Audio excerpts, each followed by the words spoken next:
Hey guys, welcome back to my channel. Thanks for tuning in again. And for those of you here for the first time, welcome.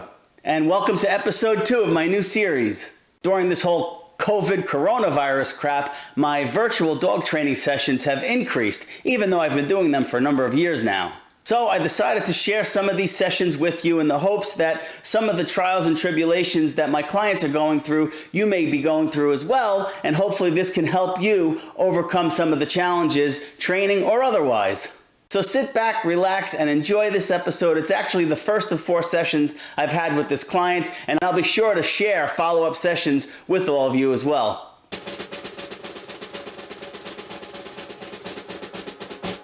One of my questions revolves around their play and All right, well, let's start from when you got them, how long they've been with you, and what their first few days were like, real quick. Sure, you got it. I got them on Thursday. They came and stayed. Oh, okay. Yeah. Oh, yeah. No, I met them on Tuesday and they're here. So. Oh, beautiful. Okay. Last Tuesday. Okay. So they're wonderful. The personalities are really wonderful. They're soft. They're golden retrievers, not labs. Although. Right. I'm sorry. Yeah. No, that's all right. It's not a huge difference, I think, personality-wise. But so they're very loving and lovable and human-oriented. They're great with dogs and all of that. You know, the neighbor dogs have been terrific, sort of seeing them through the fence and all of that. They've been very good in the house. I crate them at night. We have crates. I have crates.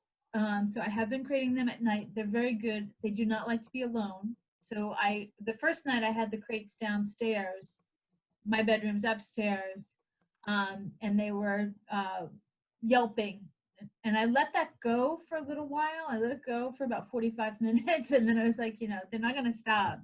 So I went and thought, let me see what happens if I sleep in the bedroom with them. And they stopped. So I was like, okay, I'll bring them upstairs. And they're fine. They're great when I put them in the crate at night. This is another question, by the way. I just want to put a pin in that.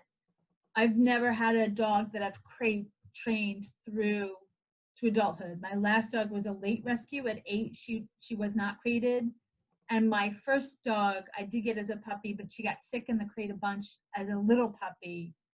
And she just didn't, it sort of ruined her experience in the crate. So she never sort of went back into it. So I'm not really sure how much, if I should be trying to put them in the crate in the day just to keep them calm. They will yelp if I shut them in the crate. But if I should be doing that for good habit, I will. I just want to know. Okay. Yeah. They will. Oh, sorry. No, that's okay. Yeah, we'll start there, and when we're done, if you text me or give me your email address, I can send you a couple of my YouTube videos too that will kind of supplement anything we're talking about here. Great. Specifically decompression when a dog or dogs enter a new environment, some kind of guidelines you can kind of go through. As for crating, I am a huge proponent of crate training, and especially early on, whether it's a puppy or a new rescue dog, or in this case, dogs, right. It's safer for them. It's cheaper for you, and you have potentially litter mates at, best case scenario, you have 2 same age, same sex dogs, and they can get into a lot of trouble fast when they're unsupervised. Yes, absolutely. And I don't know if Kat told you, I do have 4 cats. Oh, okay. And how are they with the cats? They've been pretty good, actually. The cats are being very, very cautious, which is great. I mean, that's what they do. They know what to do. I have one cat. I call him the mayor of the house because he sort of wanders around and he's like, yeah, I don't care. He's given Henry a couple of swats from too much inquisitiveness. They haven't done anything. But I do worry because they look at the cats and sometimes they jump up and are like, oh, wait, what's that? They're not aggressive or anything like that. And if the cats run, they'll quickly sort of follow it. And so I try and call them back. They're very responsive, by the way. When I call them, any work I've done with them so far with trying to show them hand signals and vocal signals, they've actually been very good. I mean, they've only been here a few days, so excellent. I think they're doing great. Okay. But the cats are smarter than me, for sure. I open they have a basement that they can go into. Okay. And mostly they've been hanging out in the basement. Okay, that's fine. They'll work it out. I mean, if there was Yeah. aggression, you would have seen it already. So Yeah. chances are that'll kind of just work itself out. So That's what I think. The cats will slowly come up one by one or little by little, and they'll all learn each other, and it'll be fine. Yeah. They're all used to.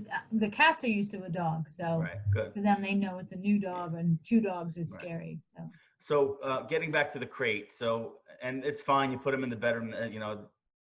That's totally cool. I am of the mindset that the first time the dogs are vocal, we suck it up, however long that takes. okay, Don't look at them. Don't talk to them. Don't make eye contact. Don't present yourselves to them. Now, we already passed that point, so you move them, which is fine. right. So we have to think, and I'm not sure, are you retired? Are you always home, or are you home because of the pandemic? There's a mixture of that. I'm not retired. I work full time. Okay. I'm currently working full time from home. Okay. A normal week, and God only knows what normal will look like when this is done. But I a know. normal week, I'm home. 2 days and out in the office 3 days. So Okay. I have a split week. Okay, And I would so- have a dog walker. You know, I have a great dog walker who would come. Okay, so 3 days a week, the dogs are going to be home without you, and they're going to be crated, I'm assuming. Yes. Now, I mean, if this goes on 5-6 months, they may be out of their crates by then. Who knows? Right. You may get to that point, but let's look on the bright side, and hopefully this thing friggin' gets over with in It's the next not. few weeks. I know, but I'm trying to hope. But anyway, I digress. So, what one thing you need to do, and let me put it in this context: a handful of my virtual consultations are. I hear the same recurring theme. All the dogs, and we're talking about young dogs, like young adults, old, like 8-9-month-old puppies, like in that 8 to 9 month to 16-month-old range. These are dogs that are crated when people are at work, and now there is no crate in their life whatsoever. Oh, so they're going mad. Well, they're not going mad. I see 5 months down the road when they think their dogs are good out of the crate, and they have no idea because they haven't left the house. So I should be crating them during the day then, just When to put. you're home. What's the good balance of doing? Like I don't want to leave them in too long. They're very so. Let me explain what our days are right now, Sure. Okay. and then that'll help me. I don't want them to see it as a punishment. They're not at all. Yeah. They're very good, right? I get up in the morning. I walk one at a time. One is easier to get into the crate, less obstinate, and that's the other thing I want to talk to you about, what to do when they're super obstinate. Yep. But so and that's Henry. So I'll walk Henry first because I know when I bring him back, I can put him back in the crate, and then I can take Calvin out, take him for a walk, and then come back and get Henry out, and then get ready for the day. Get breakfast ready. I'm feeding them in the crates. Beautiful. The doors open, putting the food in there now. Kat suggested that. And that's great. They'll go right in and eat their food. And they'll usually go in when I put a treat in there. But after that, they don't usually go back in until I feed dinner at the end of the day. They'll come down. We will have taken a walk. I'm walking them separately now because I need training on how to walk two dogs. And they need leash training. Sure. They're not bad, but they need training. And so they lie here while I feed the dog, feed the cats, I feed myself. I'll start doing work. I'll take them out to the yard to play, to burn off some steam. And then we come back in, have lunch, and I'll walk them. I walk them separately. And so that's where we are now. They're sleeping. They'll lie. They're very quiet. After getting exercise, they're great. They'll lie down. They usually later in the afternoon have some rambunctious play in the house. And then we'll do sort of the same cycle at dinner. I'll take them out later in the afternoon, throw the ball and stuff like that in the yard. And then I'll walk them. I'll usually have dinner and then walk them. And then I'll take them out before we go to bed. I'll take them out, and that's the last thing we do before I put them in the crate. I'll take them out. And I've been trying to take them the last 2 days, take them out in the street together for that last sort of pee before we go to bed thing. So as to sort of get them used to, because we're walking during the day separate. So I don't want them to see the crate as a punishment. So sort of the timing of it is I want to make sure I'm doing it at the right time so that I can put them in there. And then how long do I leave them in? Okay, so where crate training goes awry is when people get frustrated with their dogs and they put them in the crate because they're frustrated.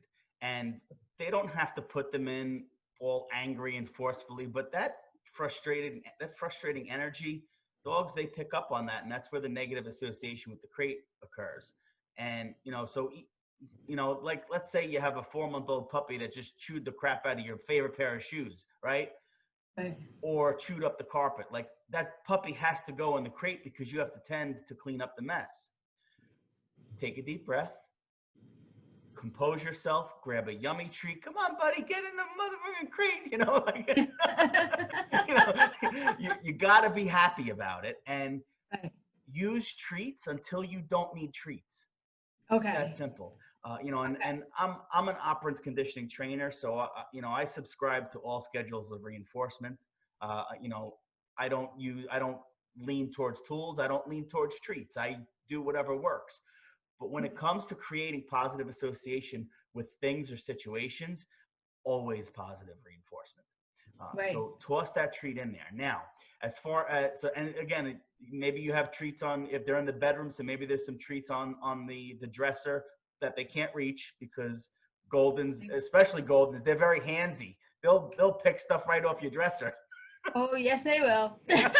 So maybe have it in a safe place, because then they'll just go help themselves. So. What do we need her for? Yeah, we don't need her. So maybe have them handy and use a word, whether it's kennel up or go to bed, or I just say get in and I point. And like, Yeah. I know I've been trying to do crate. that's fine. Basically, Yeah. because And it's I mean, I swear, sometimes I think my dogs learned despite me, because yeah. I'm so preoccupied with working with everybody else's dogs, and I'm like, come on, get in, and I throw the treat in. You know what? I don't think, and I don't know. You're the trainer, but I feel like it doesn't matter. I feel like to me, a lot of this is training me, right? You're training me. Absolutely. You're making it possible for me to, and I feel like it's the consistency of it. Absolutely. And I've learned a lot when my first dog was a puppy. I did like 3 cycles of training with her, which is where I learned hand signals and word cues and stuff like that.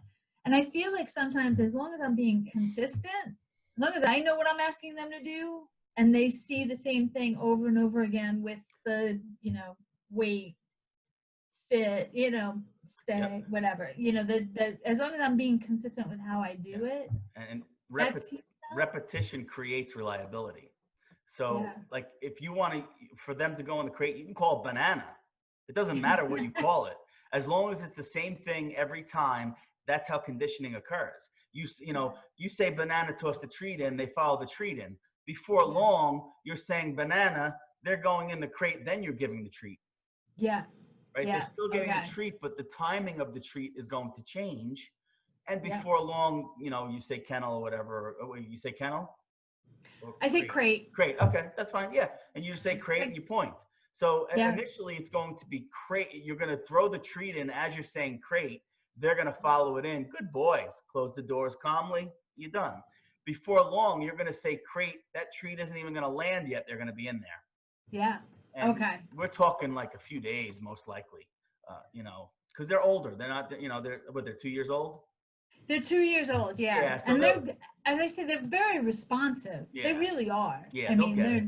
Yeah. Now, they're not bad. Do you give them any kind of recreational chews, like a cow ear or a bully stick? Have you done that yet, or are you going to do it? So I do. I have tons of toys. I mean, I have tons of things in the house simply because I've had dogs now for 20 years, and there's even their toys come back to my original dog.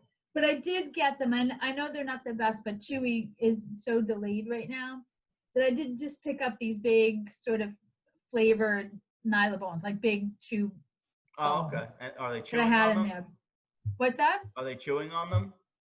A little bit, not as much as I expected. I had put them in the crate specifically for that. Kat recommended these Benabones, the sort of Y-shaped ones, and that's what's on order from Chewy when that comes. Yeah, those are good. Cow ears are good. Duck feet. Okay. Yeah, and you can get those from Chewy or Amazon. In fact, I actually have product listings on my website, like their Oh, good. I Amazon saw. links. So I'll send you that link too. Okay. Because Thank then you. you can just click on the link and it'll send you right to Amazon. Perfect. Thank Yeah, you. Chewy's really jammed up. I feel terrible. They actually finally sent, for some of the regular order, I have regular order set up, scheduled for the cats. And they actually sent an email, when you're on auto ship and said, Right. hey, maybe you should order, or I guess they're sending all their auto ships an early reminder and say, just click order now. And Right. so you're not Backlogged. far Yeah. behind. Gotcha. Yeah. So do you have any Kongs or something that you could fill with something to kind of? I did. I got them Kongs. They love it. I have peanut butter, so I put a little bit. That's what I did today, by the way. I put peanut butter in the Kongs and threw that in today. I thought, should I be getting them in there? And I put them in, but I didn't leave them in for long. I just left them in for Yeah, and that's maybe how 10 minutes or something. that's how you want to introduce the first closing of the door, is to give them something that's going to occupy them initially.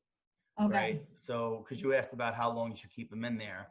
And Right. I mean, when you're home, I mean, if you can get an hour or two out of it, that's probably your initial Well, goal. that's good. Okay. You So really, an hour a day in addition, or like an hour in the morning or an hour in the afternoon also, or yeah, just I mean, if you could get to two, because their time in the crate is going to affect you more than them, because Yeah. you're going to feel bad.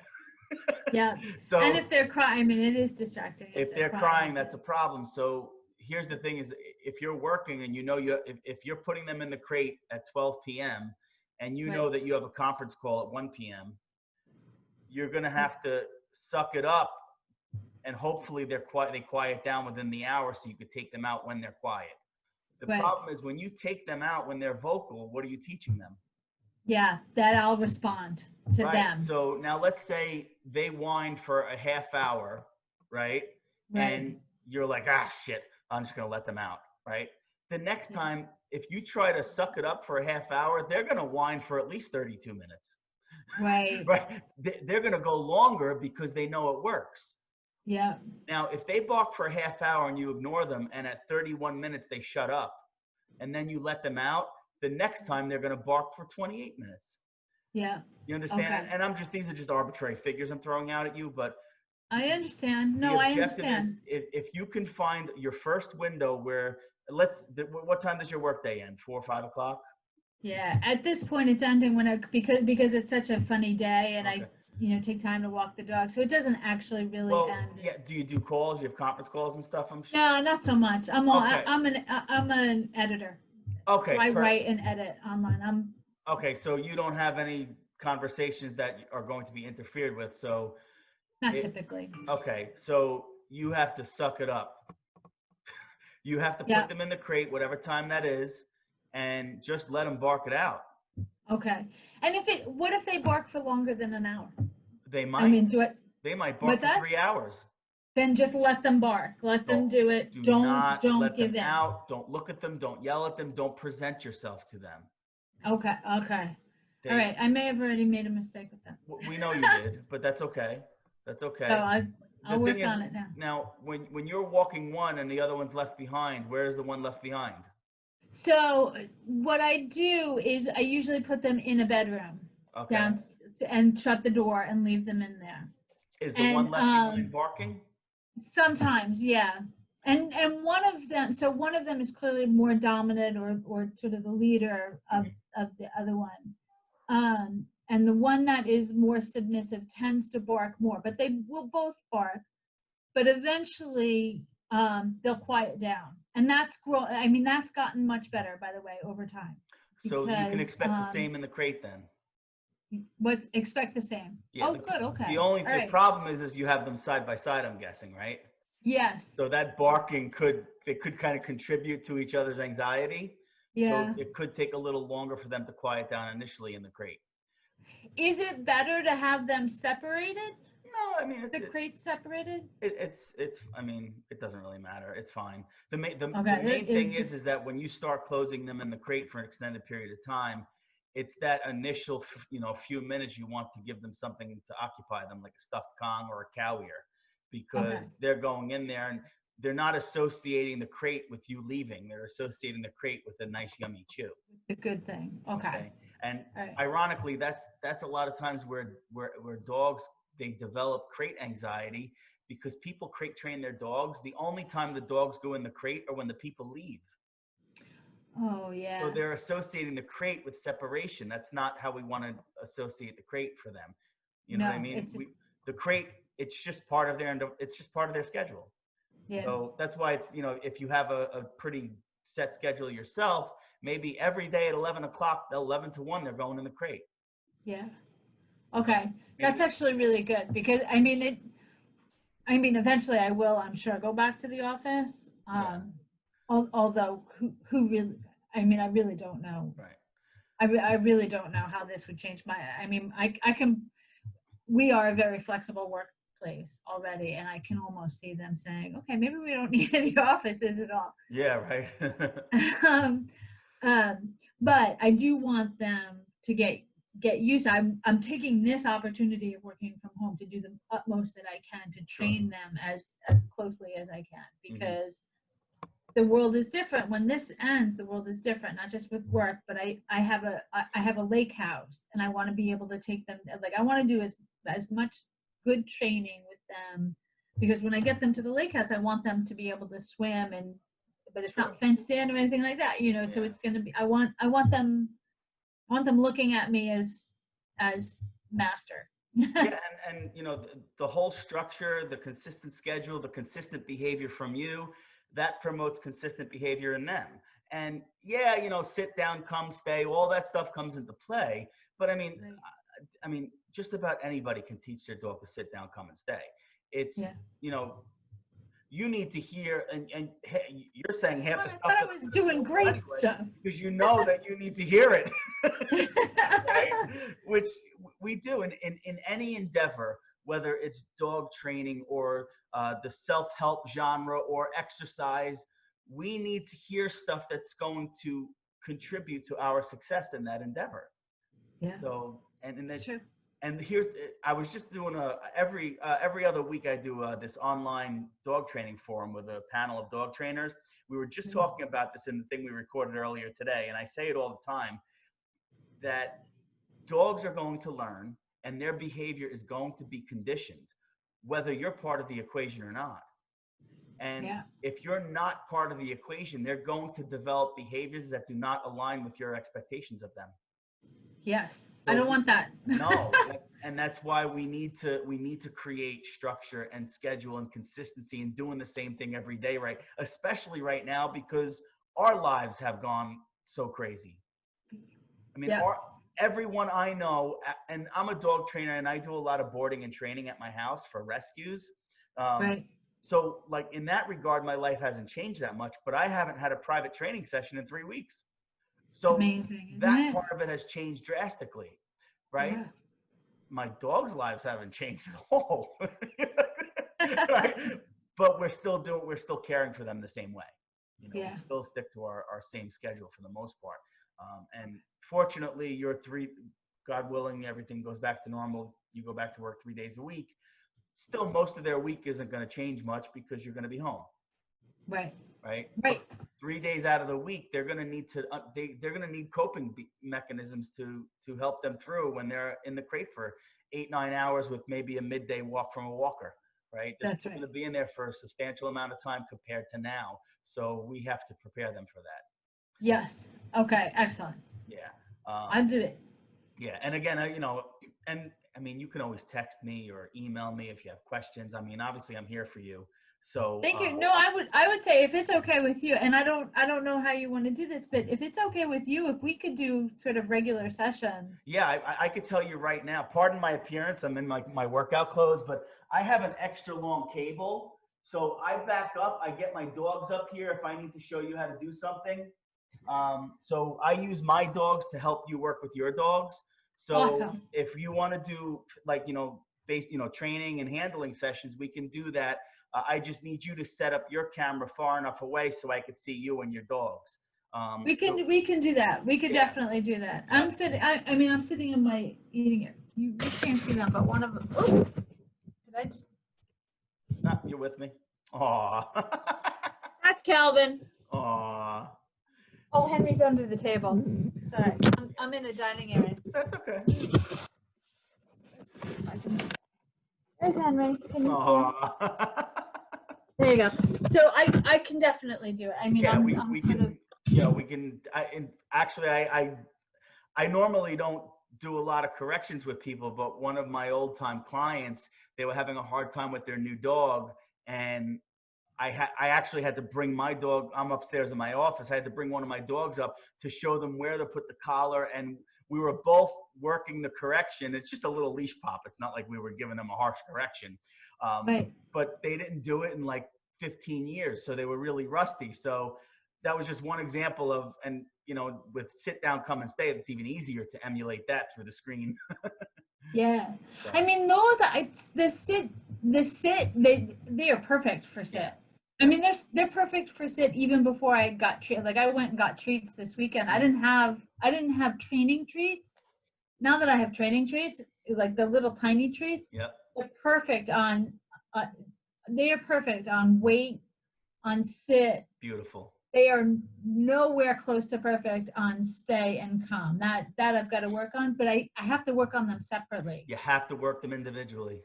Yeah, Absolutely. because when we go out in the backyard and I try to do, they'll both sit. If I do this, they'll both and say sit, they'll sit in front of me, and then I can give them both a treat. Right. But the stay, they off and Yeah. Henry is much more of a flibbity gibbet, and that's true also in the walking. He wants to stop and sniff everything. Calvin is actually a natural walker. He's much better on the walking. So I'm worried. And Kat did say she would come when I got the collars. The Star Mark collars. Yes, I have one right now. She lent me one of hers, but again, the Chewy order I'll have there too. Yeah. Because I've never had two dogs at the same time. Right. So I'm trying to train them separately to heel and to listen to me, but they're very different in their behavior when I walk them separate, even when I walk them separately. So that's part of, even if we can have more talk conversation about how the best way to work with them. Henry also can be, they can both be obstinate, but Henry sometimes, like I mean, I know I shouldn't laugh, but yesterday it was actually kind of funny. I said to my next door neighbor, my friend, I think I broke him because Sunday we were out running around. It was crazy. We were throwing balls. They were like nuts. Yesterday, I tried to take him for a walk. I did take him for a walk. We got exactly far away, as far away as I was planning on taking him for the single walk. And he lay down under a tree and looked at me like, yeah, I'm not going anywhere. It didn't matter that I took the treat and said, sit up. Nah, he was like, no. Oh my gosh. Did I break you? Now we're halfway from home. You're young. Come on. If I can do it, you can do it. Well, they came from rural Georgia, right? Yes. So this is probably the most stimulation they've ever had in their lives.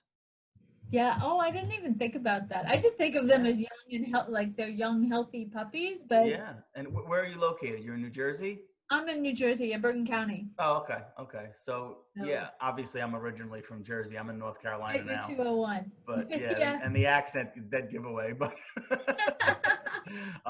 yeah. So yeah, I mean, this is the most mental and physical stimulation they probably have ever received. So that's good though. Yes. Absolutely, it's good, right? But their stamina might come into play. So a few months of this, you might be like, God damn, I wish he would lay down under that tree. I'm telling you, I have a lake house. It is. I've always had golden retrievers, and I'm assuming actually, they probably are. I mean, I know the foster people had them in the shower. They had a stand-up shower. They said they wouldn't leave the shower. The water was running on them. Yeah. So I'm assuming that lake. Yeah, I'm sure they're gonna love it. Yep. And it's well, Henry's the obstinate one. Yes. So Calvin can be obstinate about the crate, but now with the treats, he's being better. Right. Yeah. So once one goes in, the other one's gonna go right in after him. So. No, they're no. No, I mean the water. The water.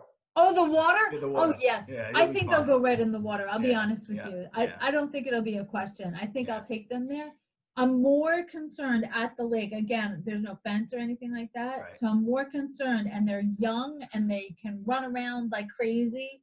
Calvins will start what I used to call with my original dog, like my first golden, I had her from 6 weeks old.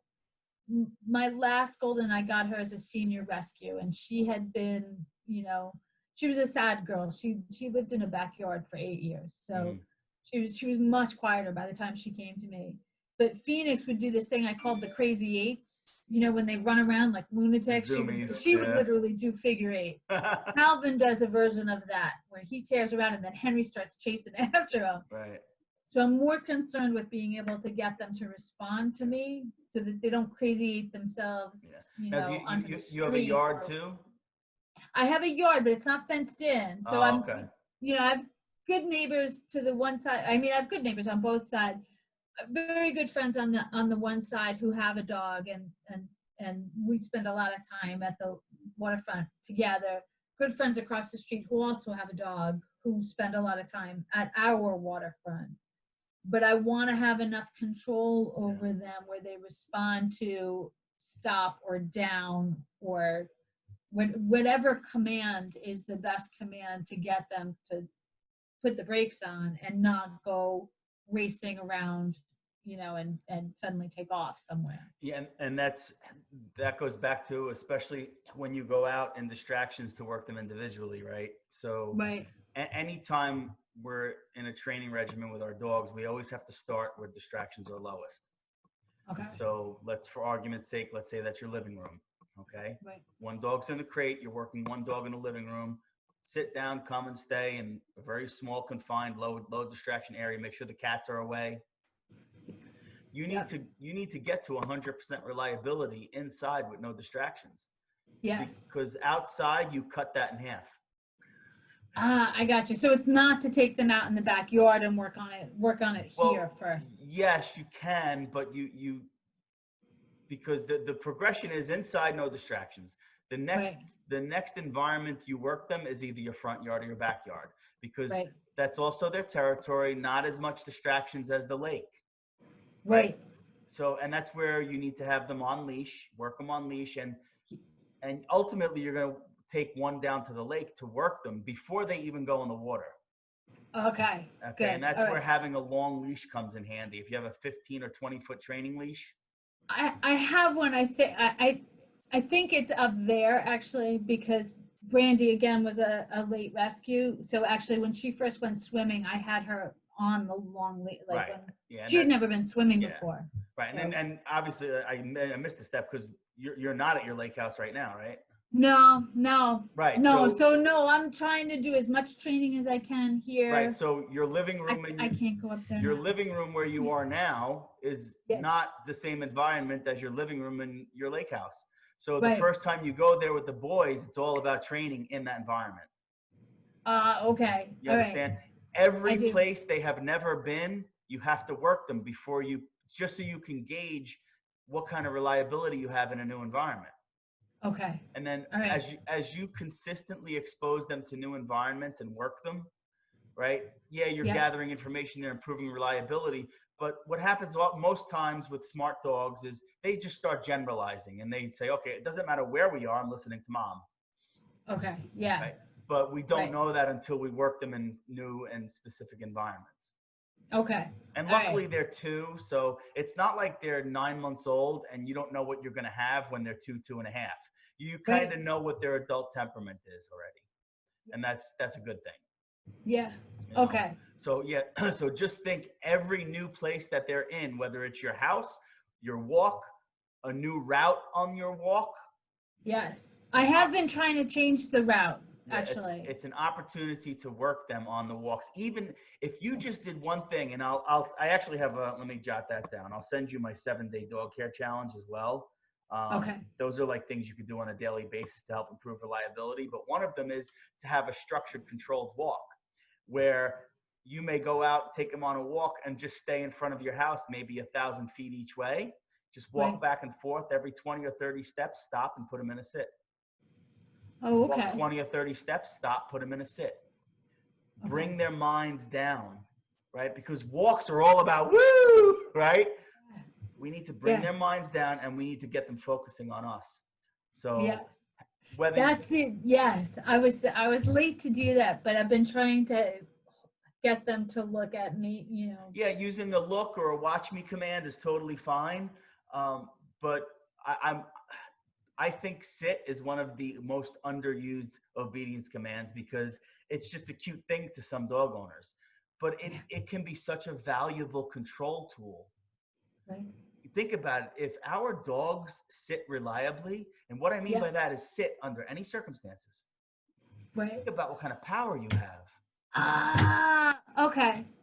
I got you. They're very good with sit, although not tested, Right. in So your sit foundation is solid now. That would be our first, and they don't have to sit down, come and stay 100% of the time in your living room to start working them outside. You start working them outside, but if they're sitting 80% of the time right now, yeah. get that sit to 100% because now when you're outside, you have one behavior you could really strengthen and solidify, and that is going to come in handy down the road, big picture. Yep. Right. I gotcha. Because the fact I is, gotcha. we all teach our dogs basic obedience, but we all also need our dogs to respond. And that's where the difference between dogs that know obedience and dogs that are obedient. Okay. I Okay. gotcha. There is a huge difference between the two. I can't tell you how many, I mean, partially because I spend more time with other people's dogs than my own. And like some of my clients and things they teach their dogs, I'm like, that's so cool. They're like, does your dogs know that? I'm like, no. I'm like, but their dogs aren't as obedient as mine. Right. They may know have tricks. they have a larger vocabulary of behaviors, but when I need Right. my dogs to listen to me, they do. And that's Right. the difference between teaching a behavior and having our dogs focused and obedient with us. Okay. That's why it's important to take these baby steps inside with no distractions, reliability. Outside, increase repetition. That repetition creates reliability. Okay. Does that make sense? It makes total sense. It makes Right? total sense. Now the same holds true, 2 dogs, right? We got to get the one dog reliable in the living room before we get both dogs reliable at the same time in the living room. Yes. Because that's my big challenge. That's a different environment. One dog in the living room is different than 2 dogs in the living room. Completely different environment. Absolutely. And they're different, like their behaviors are different. Mm-hmm. But of course they're also so bonded that, they sort of crash into each other and they'll both sit. But then, one will look around like this and the other one sort of just like, what are you looking at? And that to me is, I've never had 2 dogs at the same time. So so that is hard. And I can't tell you how to run your house because it's your house. I am a huge proponent of inside is all about calm. Yes, I would like that. There is no I actually play in really the like house. that. Yeah. Inside is not for play. I don't have kids or anything like that. But with 2 dogs and 4 cats, I can't, I can't have mayhem. Like it. No. Them exhibiting mayhem will create a problem in the whole household, right? Like on top of their mere size. I mean, they would be knocking stuff all over the place. Yeah. But I don't have a big house. Yes. Even more the reason inside is calm. Right now, if they're laying down and they're doing that like mouthing thing and they're laying down, like that's what I let my dogs do. As soon as they stand up, that's it. It's over. I disconnect the play. Because I know what's next. Battle Royale. That's what okay. Yeah, there's that moment where they do, and it's one of those funny things that they do. As I say, there are tons of toys all over. And they'll, like, one will take a toy, and even if I have another toy that I'm trying to distract the other one, they want to have the same like it's just whatever they're in, so that is actually really helpful to stop them when that's where crating comes in handy as environmental management tool. Okay. What do you mean by that? Meaning if for whatever reason they're just not getting the message you're sending, we could always put them in the crate. Right. And even though we're putting them in the crate because they're driving us crazy, deep breath. Come on, boys. Great. Yeah. Throw the Great, treat great, in or the great stuffed treat. Kong, right? Right. And there's our, that's why crates are important that are effective in managing our environment too. And remember, yeah, they're 2 years old and they're kind of in their adult temperament and physicality. Right.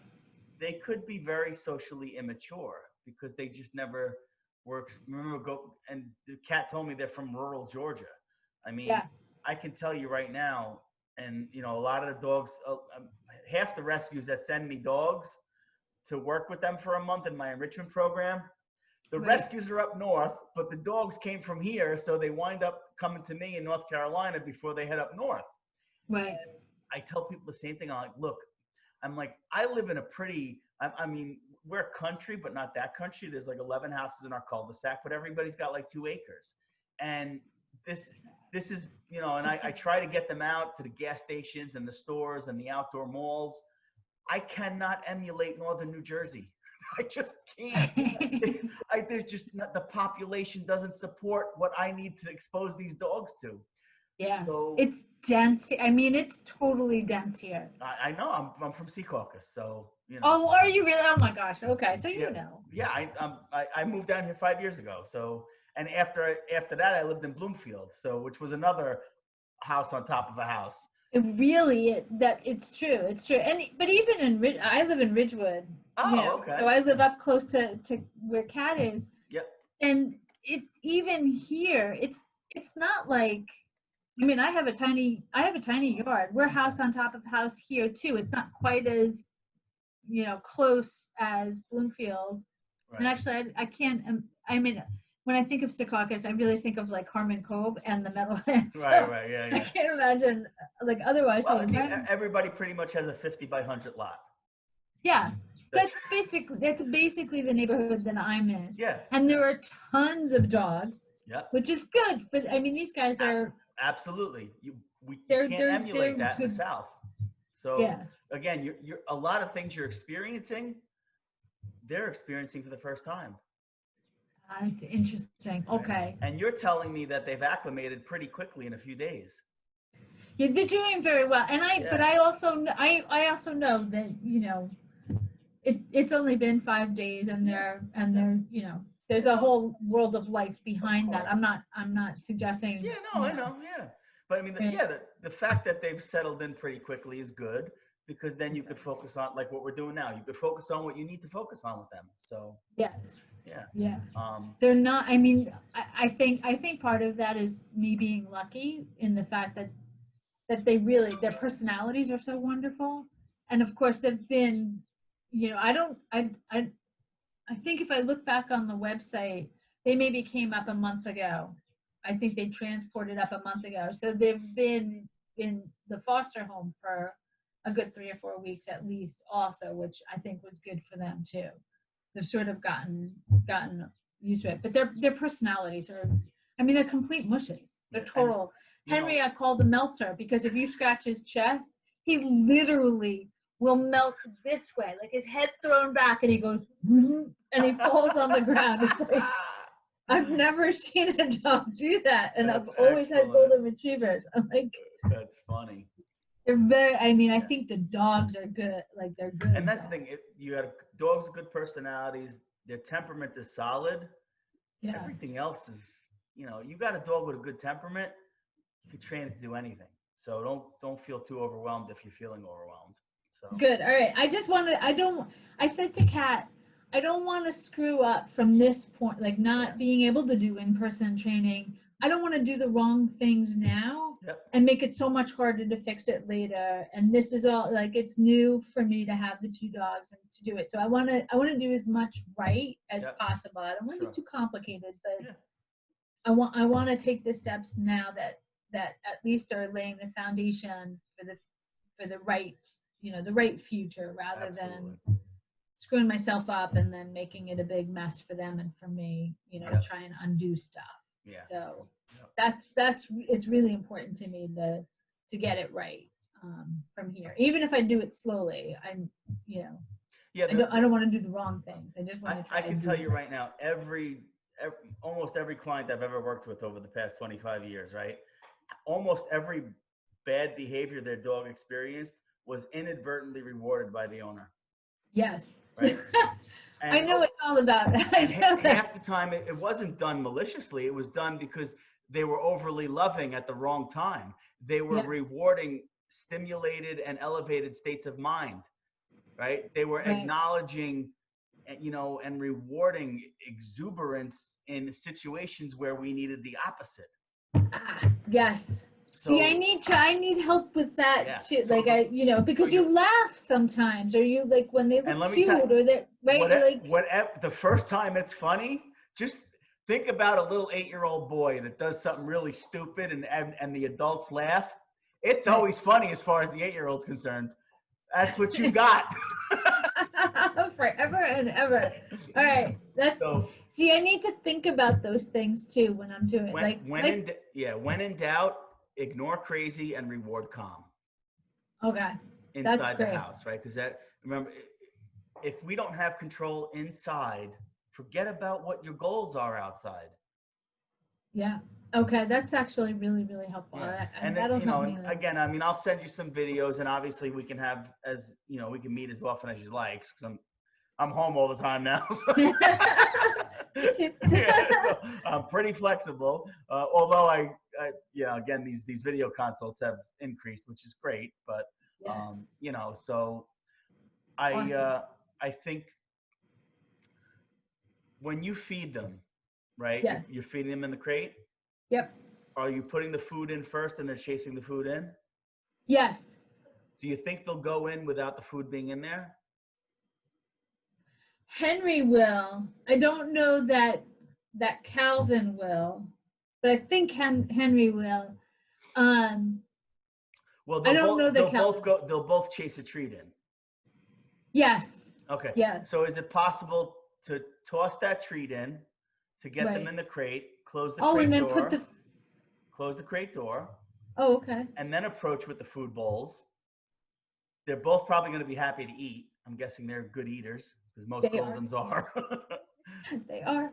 Make them sit before you put the food bowl down. Oh, interesting. And then put the food bowl at the entrance, like inside the crate, but at the... And then close the door. Oh, feed them with the door closed. Right. Interesting. Okay. That's the progression of crate training too. So. Okay. Yeah. Right. And don't remember, you're getting a copy of this video, so don't get too stressed out if you miss something. I know, but this is input. Like this is right. Right. Like so, treat, closed door, sit, food, closed door. Okay. And now this is twofold. This is part positive association with the crate. This is also something called resource control. Okay. Now, resource control is something that I profess to people. So training becomes an all-day, everyday part of your life. You're not necessarily setting time aside to train your dogs. Training is all day, every day, right? So resource control accomplishes that. And what I mean by that is, you may have heard it referred to as nothing in life is for free. Right. If they don't do something, they don't get something. Right. Food, treats, affection, playtime, furniture, putting the collar on, going out the front door.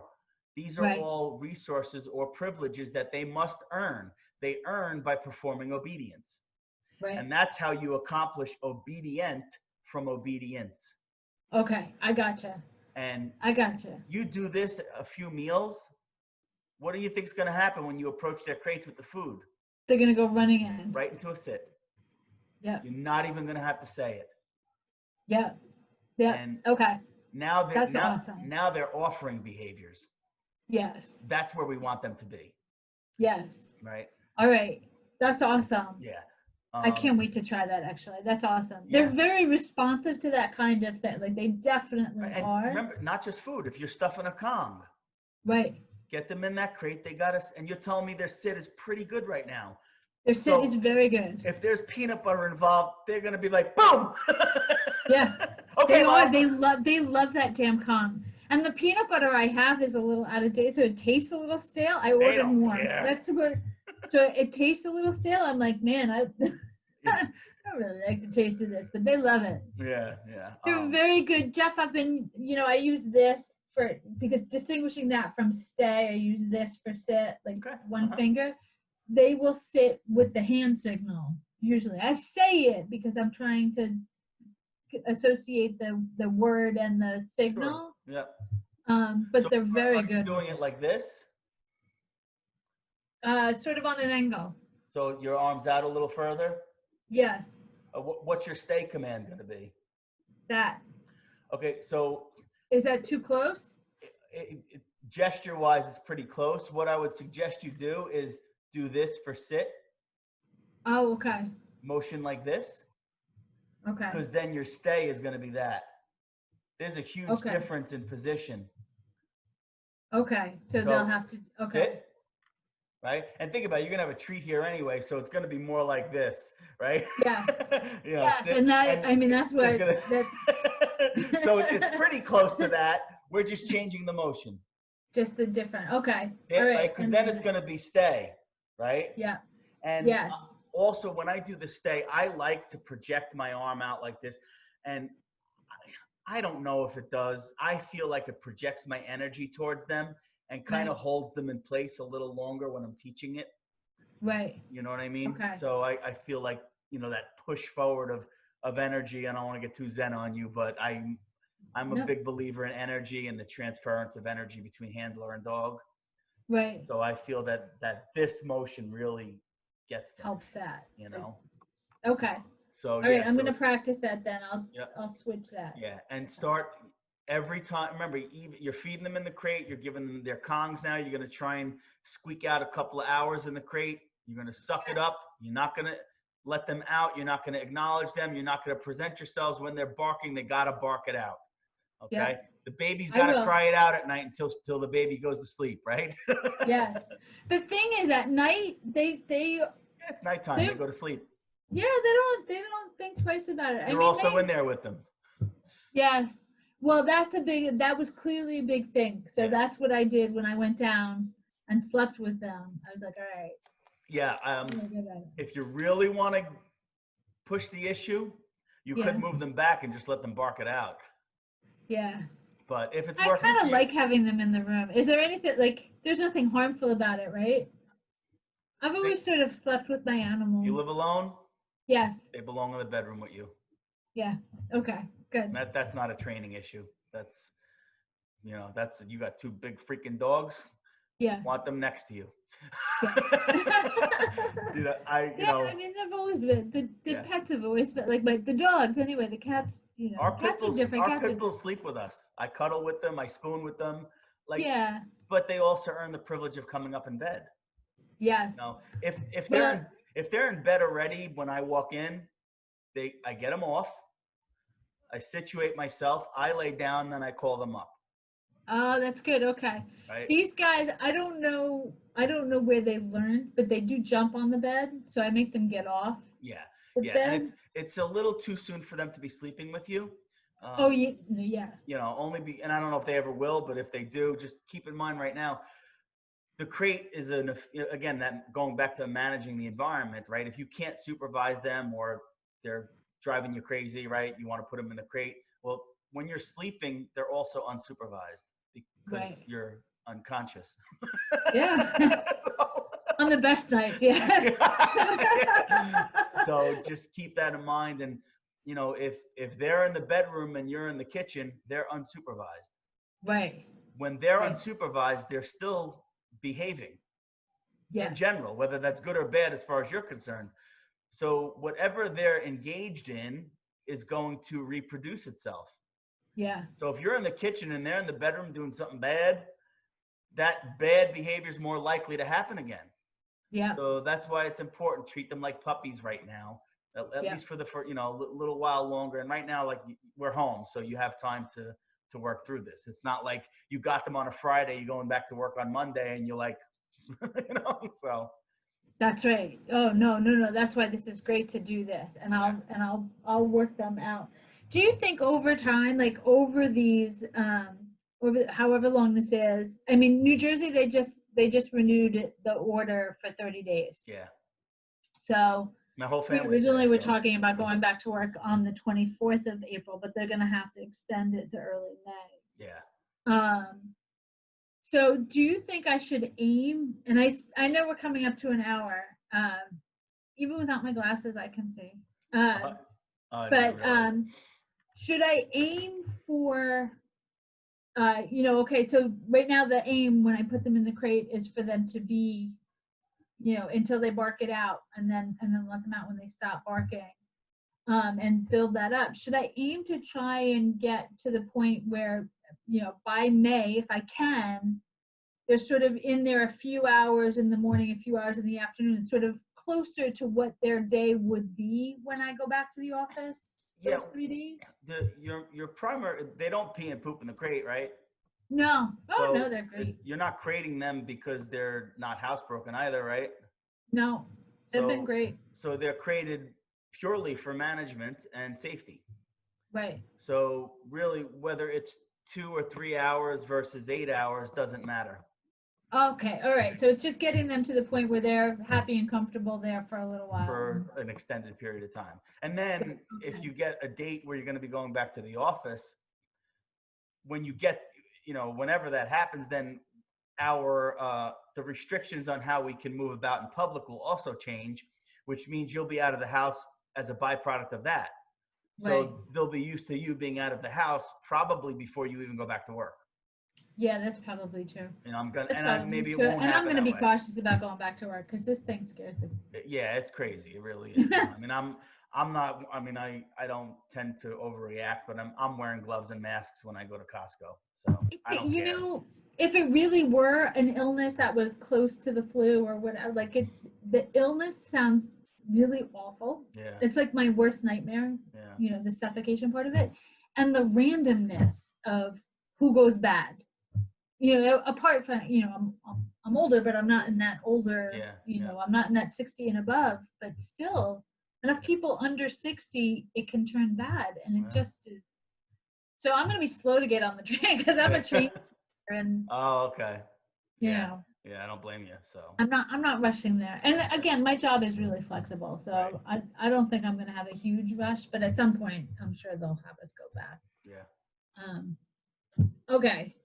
All right, that's terrific. That's a lot of great stuff for me to work on. Oh, and I'm going to be sending you more stuff too. So, what's your That's email? awesome. That's really awesome. I mean, it's nice to be able to do this now.